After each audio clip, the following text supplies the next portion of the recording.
We'll Ninja just Man's say letter what to a the letter. Jamaican Prime Minister, Security Minister, the opposition leader, and other interested parties. Compiled and narrated by Jojo Mack. I am Desmond Ballantyne, popularly known as dancehall artist Ninja Man.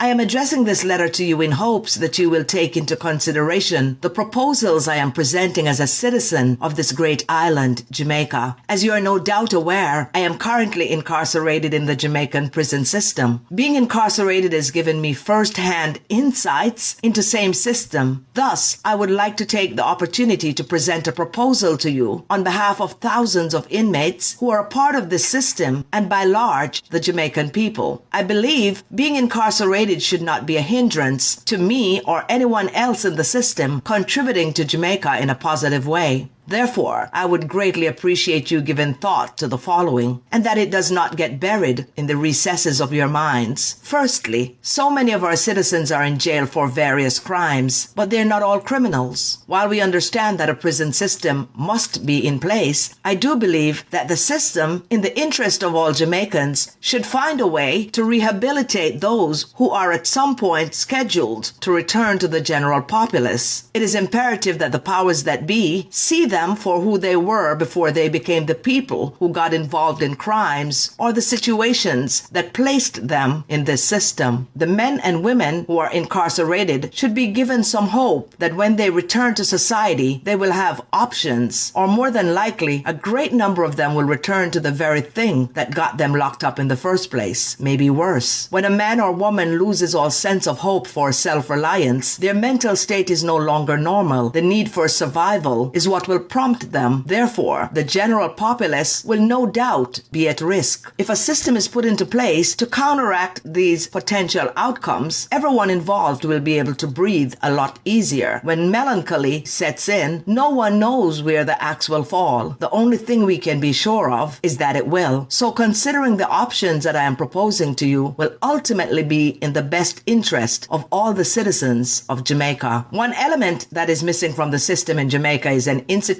to rehabilitate those who have been incarcerated. We cannot deny that no one was born a criminal. All babies were born innocent beings. The system created criminals, whether through their upbringing or the ills of society. It is imperative that we create a system to help the people who are locked up to achieve self-reliance. We have great tradesmen, mechanics, bodywork professionals, carpenters, furniture makers, etc. in institutions across Jamaica who simply wake up in the mornings, take a shower, get fed, play football, and get back into lockup. There are a lot of unused skills that are going to waste. I feel that I, being institutionalized, should be more than just for punishment. I am not here to buy guns or form gangs. I'm here to change the mindset of the youth, and I'm asking the government to assist me with restarting a rehabilitation program that I'm willing to spearhead. I have already spoken with the superintendent and the deputy commissioner of the prison and requested a meeting from both. After that meeting, I would like to request a meeting with the Minister of Security, Minister of Justice, the Chief Justice, and the Prime Minister to be held at the prison institution. I would love if they could visit the institution so they can see firsthand what we are dealing with, so they can find ways and means to deal with the problems at hand. A huge percentage of the people inside these prison walls came in at an early age. Their best years are spent there. Their chances of making something good of themselves are tarnished. The burden of the prison institution should not be placed on the citizens of Jamaica. We must find a way for the institution to maintain itself. Computer classes, technician classes, mechanical, among other things, should be implemented. There are furniture makers who could make furniture. The furniture could be put on the auction block by having a yearly auction. A system could be set up where the general public can have their vehicles repaired, painted, accessorized, etc. at a cost lower than what is being offered on the outside. The prisoners involved in these work programs could benefit from a percentage of the proceeds. The greater percentage goes into an account for the institution that could be used for repairing the buildings, among other things. If the prisoner has a child, a portion of that could go to that child, and a small percentage goes in an account for that prisoner. So when he leaves the institution, he will have something to give him a new start, thus reducing the risk of him going back into society penniless and resorting to crimes in order to survive. survive. Jamaican people are very ambitious. If a man spent 10, 15 years in prison, when he returns to the general population, he will see his peers who are well advanced with homes and vehicles and income while he has to start from scratch. If he gets a chance to improve on his skills while institutionalized and be able to have funds set aside for him for the work he did, it will give him an opportunity to move forward without having to commit another crime. Hence, the importance of rehabilitation should be foremost in our minds in order to reduce crime in the country and empower its citizens. The framework of the institution needs a reset. I will fight with every ounce of my bone, my blood, my life, my skin, my flesh, and my knowledge until we have an institution where, when youths are released, we can see them being rewarded for being the person they have become and not the person they used to be. I want to ask the Jamaican Human Rights Organization, what are you doing? There are some older inmates at General Penitentiary. A greater percentage of them are so old and they're sick and shaking, needing medical attention. They can no longer be a menace to society. They should be released from prison. Some have spent 30 or 40 years locked up and need medical attention. The General Penitentiary is overpopulated. 6 feet by 4 feet wide cells are housing 3 to 5 men at any one time. Send home these older men to their families. They're not physically or mentally capable of resorting to any kind of crime. The Human Rights Organization will need to step up to the plate and do their jobs effectively for the amelioration of the country in general. I am making this proposal, which will be set forth in a more professional manner for the people of Jamaica and not for any rewards. I do not expect to be praised. That's not my intent. I simply want to see Jamaica become a better place where its citizens can feel safe. In everything that we do, we can expect hiccups, but we must implement a program that will serve for the greater good. They say nothing beats a trial but a failure, but they also have another saying that if you try and fail, you should try again. We can impress upon the youth the importance of being a good citizen. In the 1980s election, which was a bloody one, I was on the front of a battlefield. Shabba Ranks and I became friends. There was a war going on between Tower Hill and Marl Road. Marl Road people did not like Shabba Ranks, as well as Tower Hill people did not like Ninja Man. I did not just do the song Living on Free Food Ticket. I called a peace meeting between the two factors. I put on a peace dance at Seaward All-Age School, the first time Kilimanjaro played at that venue. It was a life and death dance because a lot of people were afraid. But when the dance ended, there was full-fledged peace. We can build back a peaceful Jamaica. It's possible. I have been a man of peace all my life. People may want to call me a criminal, but I'm the first to say peace and the last to say war. I am the first to want to build my country and the last to break it down. The earthquake we got recently was a cry from Mother Earth that she's displeased with the way we are operating. We need to get back to putting God on the forefront because we are not living right. Father God has gone to prepare a place for us and leave Mother Earth to take care of us, and we are disrespecting her every chance we get. Forget about climate change. It's the earth crying out to us, and we better take heed. It would be wise to initiate this effort by ceasing to disrespect the women of our society. A man is as weak as a branch of a dry tree, but that same man could be strengthened by a woman who is the root of that tree. So taking care of our women is paramount. I pray that everyone addressed in this letter will take its contents into consideration and move toward making that difference. I promise to elaborate more on these topics once my requests are honored. Thank you. I am Desmond Ballantyne, Ninja Man.